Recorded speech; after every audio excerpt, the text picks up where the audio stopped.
Okay, here's just a quick little demo of how quick and easy it is to build an amp inside of the Positive Grid Bias Amp Builder, and then export it all within the between the apps to JamUp. So this is the basic panel. Once you start it up, these will be your amp models that you get to choose from: clean, glassy, blues, crunch, high gain, and it goes that way up to metal tones.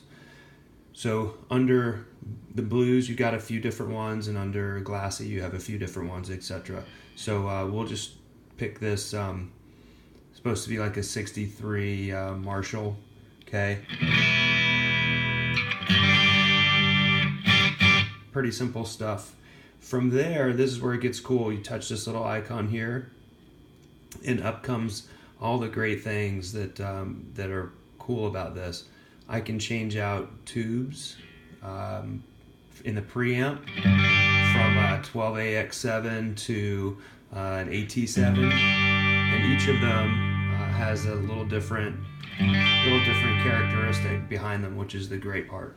Down here is some deep editing stuff if you wanted to add some filters pre and post and high and low, etc. You can change how the tone knobs interact based on different amp models throughout history.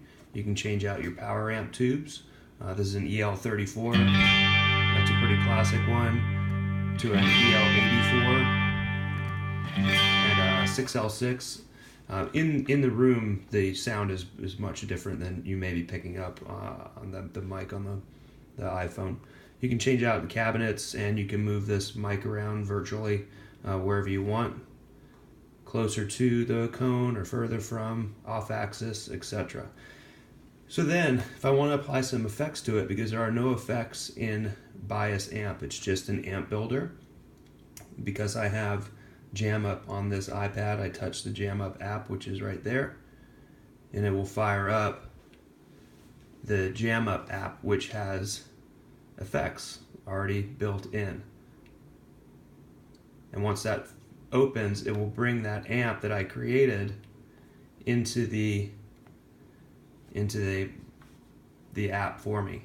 So here's that J45 Marshall that we created with no effects, and then I can just start to drop and drag effects on as I want. If I want to put a fuzz face on it, I can take it out or turn it off. I can put a tube screamer in its place. I can pull some reverb in and some analog like echo delay. And then within these, if you double tap them, up comes different options. So these are options that are in the noise gate, and these two are not turned on because I haven't purchased them. They're part of an add-on pack.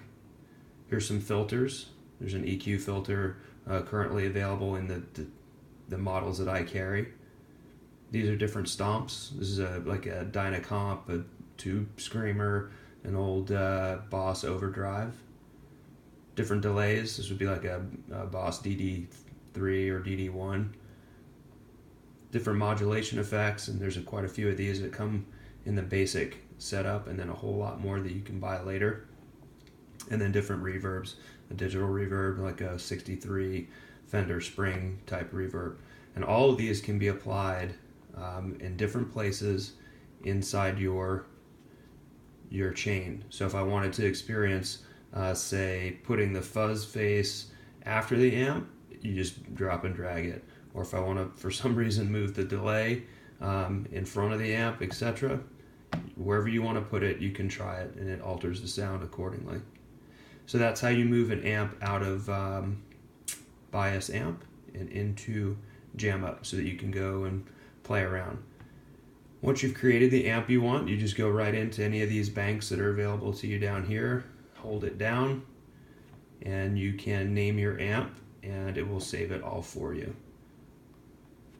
And these are just some of the ones that I've created here. Here's the Paisley Bias Amp that I made a while back and shared on the forum with you guys. Cool. All right.